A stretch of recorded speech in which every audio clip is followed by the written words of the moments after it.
Hello people, బాగున్నారా అందరూ?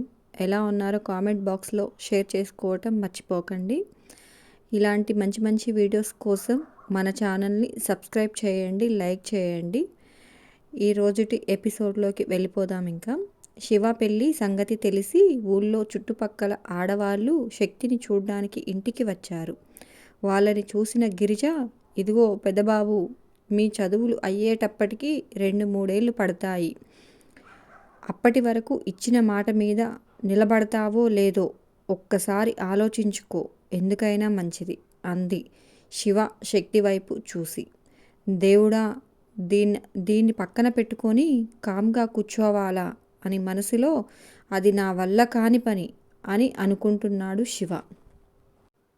కానీ తప్పదు, ఏం చేస్తాం, అంత మా కర్మ అనుకుంటూ, పిన్ని, నేను సెటిల్ అయ్యే వరకు ఇచ్చిన మాట మీద ఉంటాను అన్నాడు గిరిజ వైపు చూసి. తోటి కోడళ్ళు లోపల ఎలా కొట్టుకుంటున్నా బయట వాళ్ళ ముందు మాత్రం చాలా అన్యోన్యంగా ఉన్నట్లే నటిస్తూ కుటుంబ గౌరవాన్ని మాత్రం నిలబెడతారు.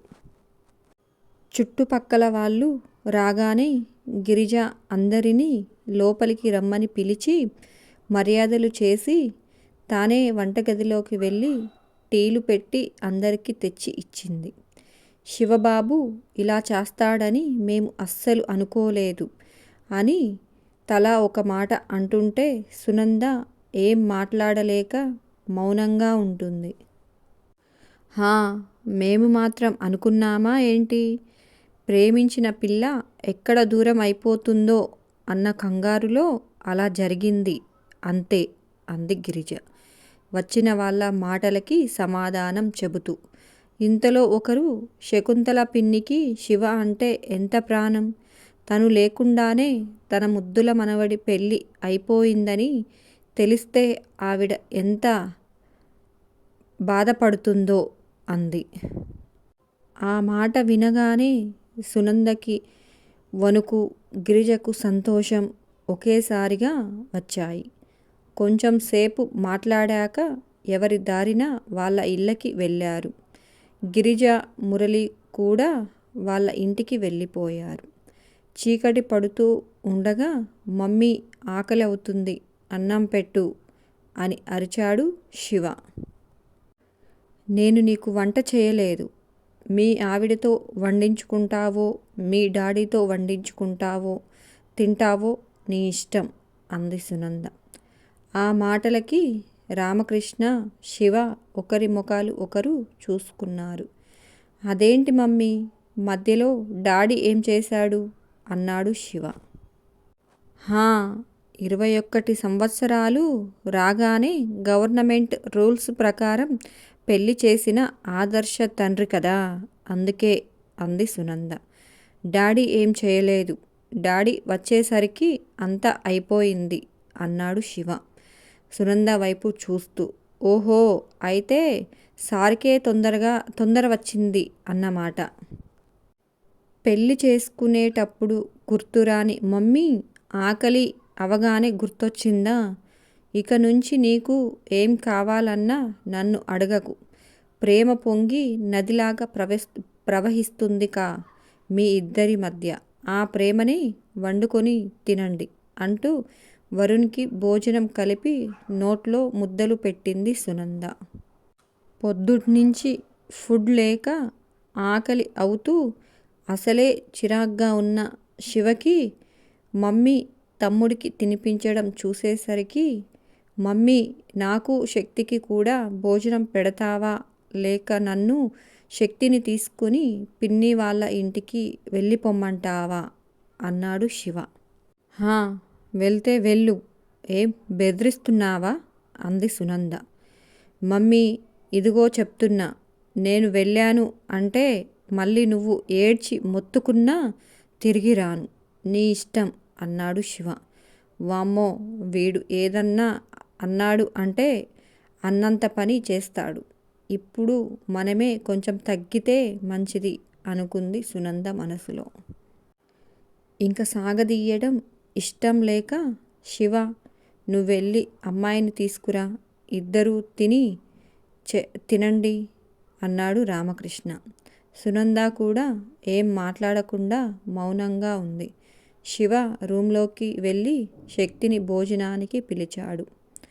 నేను రాను, నేను ఇక్కడే తింటాను శివ అన్నది శక్తి. ఎందుకే ఇక్కడ తినడం, రా అంటూ చెయ్యి పట్టుకొని తీసుకువెళ్ళాడు శివ. సునందని చూసేసరికి శక్తికి లైట్గా కాళ్ళు చేతులు వణుకుతూ ఉన్నాయి. శివ ప్లేట్ తీసి శక్తికి పెట్టి తను కూడా పెట్టుకొని తింటూ వరుణ్ వైపు చూశాడు. వరుణ్ శక్తి వైపు చూపించి సూపర్ అని సైగ చేసి ఇద్దరి జోడి అదిరింది అని సైగ చేశాడు. ఇంతలో వరుణ్ నెత్తి మీద టపీమని దెబ్బ పడింది.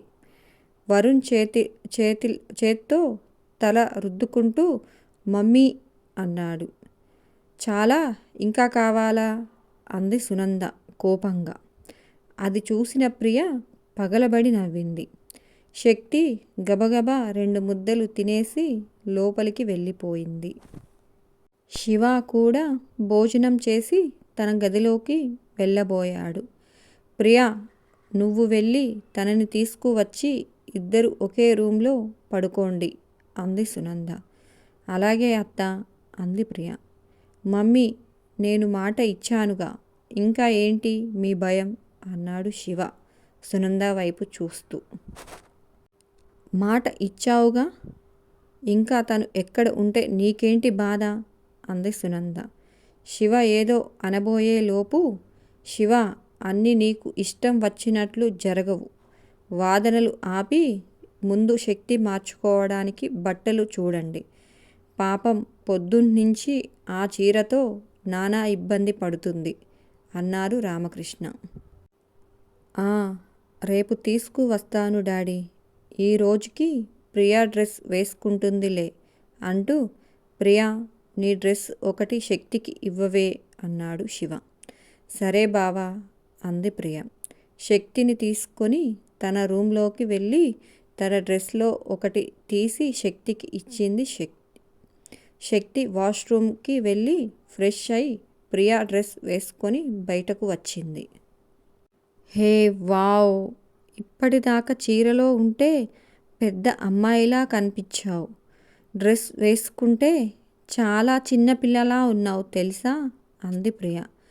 కలివిడిగా మాట్లాడుతుంటే శక్తికి కొంచెం మెరుపు తగ్గి తనతో ఫ్రీగా మాట్లాడింది.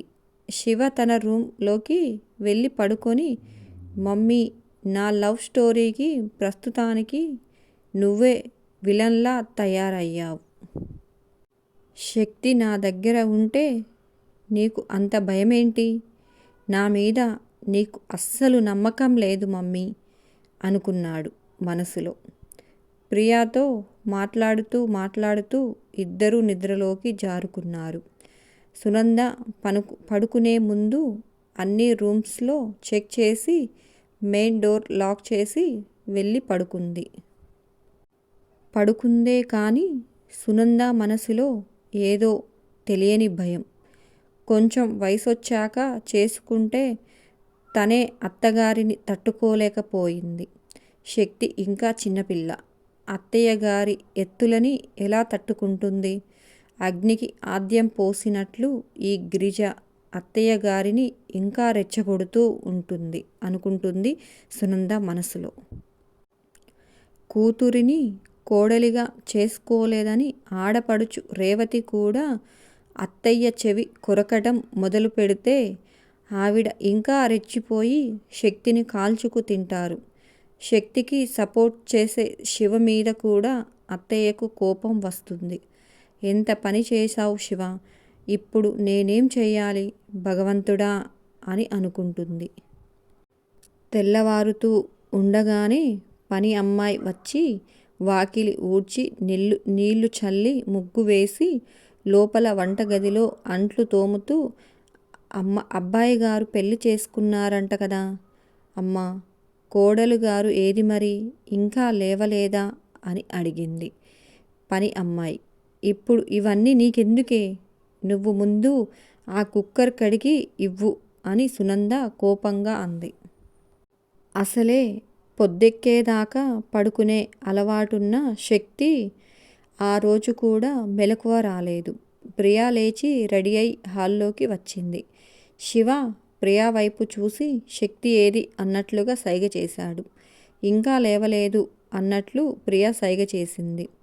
శివ చేత్తో తల కొట్టుకొని ఎవరు చూడకుండా శక్తి గదిలోకి వెళ్ళాడు. హాయిగా నిద్రపోతున్న శక్తిని చూసేసరికి శివకి లేపాలి అనిపించలేదు. పక్కన కూర్చొని ఎంత ముద్దుగా ఉన్నావే రాక్షసి, నీకు దూరంగా ఉండడం ఎంత కష్టమో తెలుసా అంటూ మొహం మీద చెయ్యి వేశాడు. శక్తి నిద్రలోనే శివ చేతిని తల కింద పెట్టుకుంది. శివ నవ్వుతూ నెమ్మదిగా తన చేతిని తీసుకొని ఇంకా లెగవే, 8 అయ్యింది అన్నాడు శివ. అప్పుడే మెలకువ వచ్చిన శక్తికి పక్కన శివని చూడగానే అరవబోయింది. అది గమనించిన శివ నోరు మూసి అరవకు అన్నాడు చిన్నగా. శక్తి చేయి తీయమన్నట్లుగా సైగ చేసింది శక్తి. శివ నెమ్మదిగా చేయి తీశాడు. టైం ఎంతైంది అంది శక్తి. 8 అన్నాడు శివ. శక్తి కళ్ళు ఇంతవి చేసుకొని, మరి ఇప్పటిదాకా లేపకుండా ఏం చేస్తున్నావు అని అరిచింది శివ మీద. పడుకున్నప్పుడు భలే ముద్దుగా ఉన్నావే, అందుకే లేపాలి అనిపించలేదు అన్నాడు శివ శక్తి వైపు చూస్తూ. కోపంగా చూసి, ఈ సిచ్యువేషన్లో కూడా నీకు ఇలాంటి ఆలోచనలు ఎలా వస్తున్నాయి బాబు అంది శక్తి. సిచ్యువేషన్ ఏదైనా ప్రేమ మారదు కదా, అది మారినప్పుడు ఆటోమేటిక్గా ఈ ఆలోచనలు వస్తూ ఉంటాయి అని శక్తిని మీదికి లాక్కున్నాడు శివ. ఇప్పుడు అత్తయ్య చూస్తే నువ్వు వెళ్ళు ఇక్కడి నుంచి అంటూ శివని వదిలించుకోబోయింది శక్తి. మమ్మీ కిచెన్లో ఉంది, ఇక్కడికి రాదులే అన్నాడు శివ. అయినా సరే నువ్వు ఇక్కడి నుంచి వెళ్ళు, ఎవరన్నా చూస్తే అస్సలు బాగోదు అంది శక్తి. వెళ్తాను కానీ ఒక ముద్దు ఇవ్వవే అన్నాడు శివ. శివ పొద్దున్నే ఏంటిది, నేను ఇంకా ఫ్రెష్ కూడా కాలేదు లే అంటూ ఒక్కసారిగా మొహం డల్గా పెట్టుకుంది. అప్పటి వరకు శక్తిని ఆట పట్టించిన శివ శక్తి వైపు చూసి ఏమైంది అని అన్నాడు. మా అమ్మా నాన్న ఎలా ఉన్నారో శివ, రాత్రి ఏమన్నా తిన్నారో లేదో, నువ్వు కొంచెం నిదానంగా చెప్తే మా నాన్నగారు వినేవారేమో అంది శక్తి. ఎంగేజ్మెంట్ దాకా వచ్చాక మీ నాన్నగారు మారినా అవతల వాళ్ళు ఊరుకోరు, ఆయన్ని తలా ఒక మాట అని పెళ్ళికి సిద్ధం అవుతారు. చూసావుగా మీ బావ తరపు వాళ్ళు ఎలా మాట్లాడారో. అక్కడ నేను లేట్ చేసే ప్రతి నిమిషము నువ్వు నాకు దూరం అయిపోతావని నాకు అర్థమైంది. అందుకే ఈ నిర్ణయం తీసుకున్నాను. కొంపతీసి నన్ను చేసుకోవటం నీకు ఇష్టం లేదా ఏంటి అని శివ అనగానే శక్తి కోపంగా శివ వైపు చూసింది. ఇష్టమేనా అని నవ్వుతూ శక్తిని గట్టిగా హత్తుకున్నాడు. నువ్వు ఏం టెన్షన్ పడకు, ఈ కోపం తగ్గిన తర్వాత ఒకరోజు ఇంటికి వెళ్ళి క్షమించమని వాళ్ళ కాళ్ళ మీద పడదాంలే, సరేనా అన్నాడు శివ. అంది శక్తి. సరే ఇంక వెళ్ళి రెడీ అవ్వు, నేను కూడా సిటీకి వెళ్ళి నీకు డ్రెస్సులు తీసుకొని వస్తాను. అవును, ఇంకా ఏమన్నా కావాలా అన్నాడు శివ. నాకేం వద్దు శివ, నువ్వు ఒంటరిగా ఎక్కడికి వెళ్ళకు ప్లీజ్ అంది శక్తి భయపడుతూ. ఓయ్ రాక్షసి, ఇక్కడ శివ నీ మొగుడు, అంత చేతకాని వాడు కాదమ్మా, నువ్వేం భయపడకు ఓకేనా అంటూ శక్తికి ముద్దు పెట్టి బయటకు వెళ్ళాడు శివ. శక్తి ఫ్రెష్ అయి బయటకు వచ్చింది. అప్పుడే సునంద డైనింగ్ టేబుల్ మీద బ్రేక్ఫాస్ట్ పెట్టి శక్తి వైపు చూసింది. అందరికీ పొద్దున్నే నేను వండి వార్చలేను, నీ ముద్దుల శ్రీమతికి ఏం వండడం వచ్చో అడుగు అంది సునంద శివ వైపు చూసి.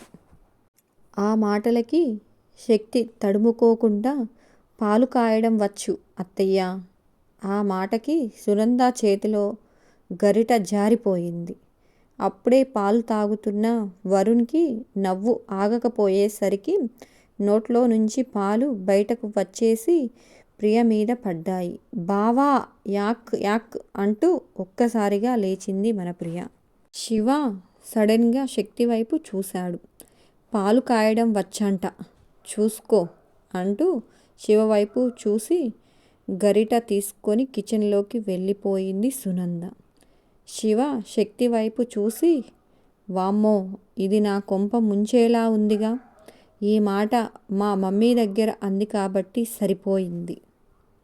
అదే నాని దగ్గర అని ఉంటే వామ్మో ఇంకేమైనా ఉందా అని అనుకుంటూ తల విదిలించుకొని అర్జెంటుగా దీనికి మమ్మీతో వంట నేర్పించాలి అనుకున్నాడు శివ. ఓసై రాక్షసి, నీకు పాలు కాయడం తప్ప వేరే ఇంకేం రావా అన్నాడు శివ.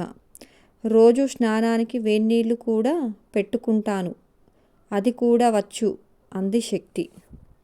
వెళ్ళి ఒక గిన్నెడు తెచ్చి నా మీద పొయ్యవే రాక్షసి అన్నాడు శివ కోపంగా. ఆ మాటలకు వరుణ్ చైర్లో నుంచి లేచి తన పక్కకు వచ్చి కూర్చొని పడి పడి నవ్వుతున్నాడు.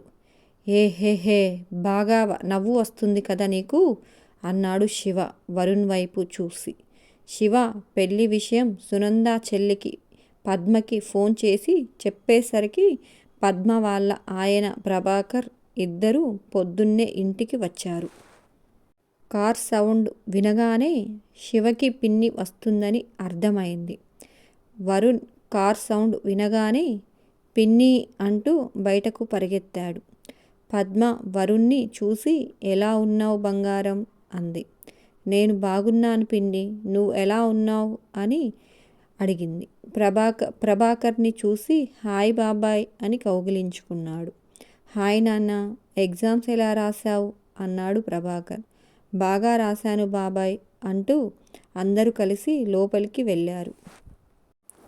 పద్మ రాగానే శివ వైపు చూసి అబ్బాయి గారు అప్పుడే పెద్దవాడైపోయారుగా అంది వెటకారంగా. హా, చాలా అంది సునంద కిచెన్లో నుంచి బయటకు వస్తూ. ఆ రోజు డ్రెస్సులు ఎవరికిరా అంటే అన్ని అబద్ధాలు చెప్పావురా, నా కనీసం అప్పుడైనా నాతో ఒక్క మాటైనా చెప్పావా అంది పద్మ శివ వైపు చూస్తూ. ఊరుకోండి మీరు మరీను, చెప్పలేదు అంటే ఏం చెప్తాడు? అమ్మా, నేను ప్రేమలో పడ్డాను అని చెప్తాడా? చెప్తే మాత్రం మీరు వాడిని మనశ్శాంతిగా ఉంచుతారా? అందుకే ఒకేసారి పెళ్లి చేసుకొని కోడల్ని తీసుకువచ్చి పరిచయం చేశాడు పెద్నాన్న అన్నాడు ప్రభాకర్ శివ వైపు చూస్తూ. అర్థం కాక శివ అలాగే ఉండిపోయాడు. ఇంతలో రామకృష్ణ రావడంతో పద్మ లేచి నిలబడింది. రామకృష్ణ ప్రభాకర్ని పలకరిస్తూ, ఇంకా అయిపోయిందేదో అయిపోయింది తమ్ముడు, ఇంకా దాన్ని మనం మార్చలేం. ఇప్పుడు ఏం చేస్తే వాళ్ళ భవిష్యత్ బాగుంటుందా అది చెయ్యడమే అన్నాడు. అంతే అన్నయ్య అంటూ ఇంతకీ మా కోడలు ఏది అన్నాడు శివ వైపు చూసి నవ్వుతూ. ప్రియ శక్తిని పిలుచుకొని వచ్చింది. శక్తి భయంగా వచ్చి నిలబడింది. మెడలో పసుపు తాడుతో చూడముచ్చటగా ఉన్న శక్తిని చూసేసరికి ప్రభాకర్ పద్మ కూడా శివని ఏం అనలేకపోయారు. రామకృష్ణ వాళ్ళని శక్తికి పరిచయం చేసేసరికి శక్తి వాళ్ళిద్దరి కాళ్ళ మీద పడి నమస్కారం చేసింది. పద్మ చల్లగా ఉండమని తల మీద చెయ్యి వేసింది. నమస్కారం చేయడానికి వంగినప్పుడు శక్తి మెడలో శివ కట్టిన పసుపు కొమ్ము బయటకు వచ్చింది. ప్రభాకర్ పద్మ ఒకరి ముఖాలు ఒకరు చూసుకొని రామకృష్ణ సునంద వైపు చూశారు. అమ్మ శివ భార్య కోసం అన్నీ సిద్ధంగానే ఉంచింది తమ్ముడు, అందుకే కొత్తవి తీసుకురావాలా వద్దా అని ఆలోచిస్తున్నాము అన్నాడు రామకృష్ణ. ఆవిడ గురించి తెలిసిన ప్రభాకర్ తను వచ్చాక తను ఇవ్వాలి అనుకున్నవి ఇస్తుంది. అప్పటి వరకు పిల్లని పసుపు కొమ్ముతో ఎలా ఉంచుతాము అన్నాడు.